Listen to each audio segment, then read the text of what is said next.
best kibble cross sa aking winner.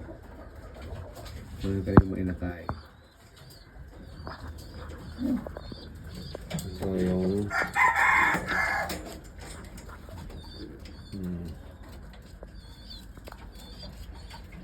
isa lang kanilang anak.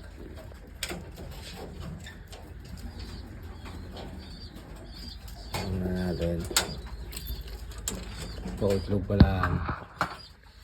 Askin Barnwell.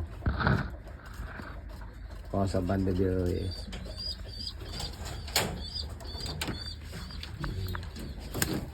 This one Jerings. Cross din sa winner ko. Yung dalawa na rin ang anak nila. Ayun ay bago na naman yan. Askin Barnwell din. Ito ang mga old line ko na nagpapanalo sa akin. Dalawa ng anak nila. Ito ay isa. My last winner. Last season winner. Yung head. Malupit yan. Ito kapitisa lang din.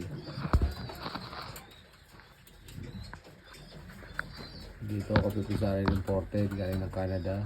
Yan. Si Leo Hermans. Dito naman ang aking Kawai Express. Dalawa na anak. Dito ang aking Super K. Dalawa yan sila. Dalawa rin ang anak.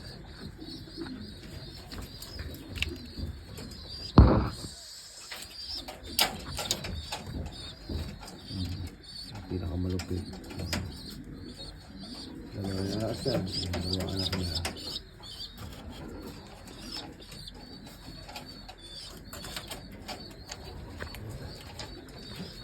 Ito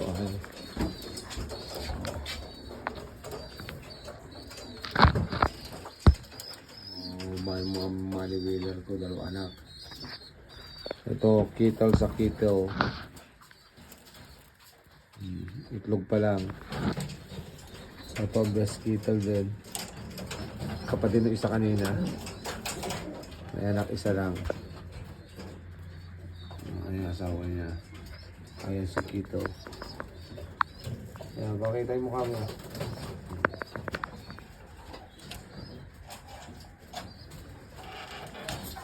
Ito, ewan ko nangyari. Ito dalawang beses nang nabasag, binasag ang itlog. Winner pa naman yung kanilang anak ng One Love Race sa Big Island. Nakaga. 4 na singsing na iiwan, hindi pa na ilalagay.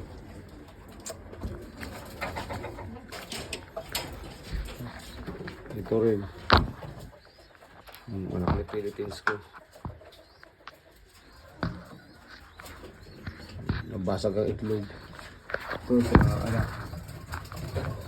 Palagi nag-anak ng Manila sa Philippines, global. Ito yung imported na kuwan. Si Haikal. Ito testing lang. Si White Bandit. Swertehin. Dalawang anak. At ang imported na isa rin, dalawa rin ang anak. Ito si Canada na hen. Dalawa rin ang anak. Winner din yung asawa niya, yung blue bar white feather na yung winner. 2025 breeding season.